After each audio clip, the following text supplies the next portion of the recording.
Diduga tak terima ditegur, aksi arogan pengendara moge main tangan ke Satpam.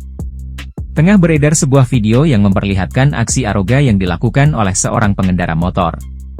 Tampak, pengendara tersebut menggunakan motor gede, moge, Kawasaki Ninja H2.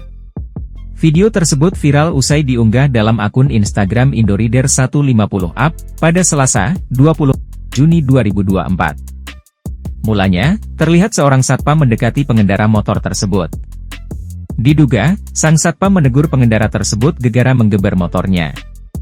Namun, sang pengendara tampak tak terima dengan teguran tersebut.